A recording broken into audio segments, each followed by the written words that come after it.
बिहार विधानसभा चुनाव से पहले ही सियासी समीकरण तेज से बदल रहे हैं। चुनावी माहौल में असदुद्दीन ओवैसी और उनकी पार्टी AIMIM चर्चा में है। ओवैसी की पार्टी ने चुनाव से ठीक पहले एक चौंकाने वाला दावा किया है और खुद को इंडिया ब्लॉक में शामिल करने की पेशकश कर दी है। अब AIMIM के इस दावे से विपक्षी दलों में भी खलबली है। दरअसल गठबंधन में ऑलरेडी 6 पार्टनर्स हैं जो बिहार में लोकसभा चुनाव में एक साथ दिखे थे। इनमें राष्ट्रीय जनता दल यानी कि RJD, कांग्रेस, भारतीय कम्युनिस्ट पार्टी मार्क्सवादी, भारतीय राष्ट्रीय लीग, भारतीय कम्युनिस्ट पार्टी का नाम शामिल है। हालांकि बाद में मुकेश सहनी की पार्टी VIP भी गठबंधन का हिस्सा बनी और RJD ने अपने कोटे से उसे 3 सीटें दी थी।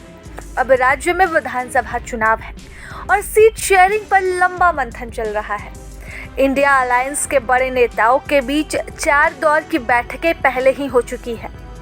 5 जून के बाद फिर मंथन होने की उम्मीद है। इस बीच हेमंत सोरेन की झारखंड मुक्ति मोर्चा, मुकेश सहनी की विकासशील इंसान पार्टी और अब ओवैसी की AIMIM भी इंडिया ब्लॉक का हिस्सा बनना चाहती है और सीट शेयरिंग की डिमांड कर रही है, जबकि आपने तो अकेले ही चुनाव लड़ने का ऐलान कर दिया है।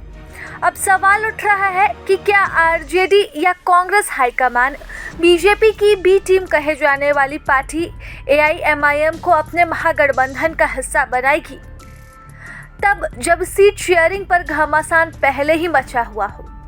बिहार में 243 सीटों पर चुनाव है। कांग्रेस 70, VIP 60, माले 42, CPI 24 सीटों पर पहले ही अपना दावा ठोक रही है, यानी 196 सीटों की डिमांड पहले ही आ चुकी है, जबकि खुद RJD 138 सीटों पर चुनाव लड़ने पर मंथन कर रही है। इसी तरह पर JMM ने 12 से 13 सीटें मांग दी है। इसी बीच अगर पशुपति पारस की RLJP अलायंस का हिस्सा बनी तो उसे भी सीट बंटवारे में शामिल करना पड़ सकता है। ऐसे में अलायंस के सहयोगी दलों को सीट एडजस्ट और बंटवारे में खासी चुनौतियों का सामना करना पड़ सकता है। हालांकि बिहार कांग्रेस प्रभारी का कहना है कि ओवैसी ने कांग्रेस को कोई ऑफर नहीं दिया, उनसे पूछिए उन्होंने क्या सोचा है। तो वहीं RJD नेता मृत्युंजय तिवारी का कहना है कि ओवैसी का ट्रैक रिकॉर्ड BJP के B टीम का ही रहा है, लेकिन अब जब उन्होंने महागठबंधन में शामिल होने की इच्छा जताई है तो इसका अंतिम निर्णय लालू यादव और तेजस्वी यादव का ही होगा। साथ ही महागठबंधन के नेता भी इस पर फैसला लेंगे। फिलहाल एक तरफ AIMIM की महागठबंधन में शामिल होने की संभावना बनी है, तो दूसरी तरफ यह सवाल उठ रहे हैं कि क्या ओवैसी वाकई NDA को कड़ी चुनौती देने के लिए गंभीरता से महागठबंधन का हिस्सा बनना चाहते हैं, या ये एक महज दिखावटी कोशिश है ताकि BJP की B टीम कहे जाने के आरोपों से वह बच सके। जानकार कहते हैं कि अगर ओवैसी इंडिया ब्लॉक का हिस्सा नहीं बन पाते हैं तो वे चुनाव प्रचार में विपक्ष को यह कहकर घेरेंगे कि वह NDA को हराना ही नहीं चाहता, इसलिए AIMIM को महागठबंधन का हिस्सा नहीं बनाया।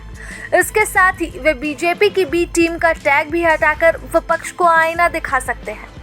फिलहाल अब यह RJD, कांग्रेस समेत इंडिया ब्लॉक में शामिल पार्टियों को तय करना है कि क्या ओवैसी उनके अलायंस का हिस्सा होंगे या फिर नहीं। प्रभातखबर.com, विश्वास वही, रफ्तार नहीं।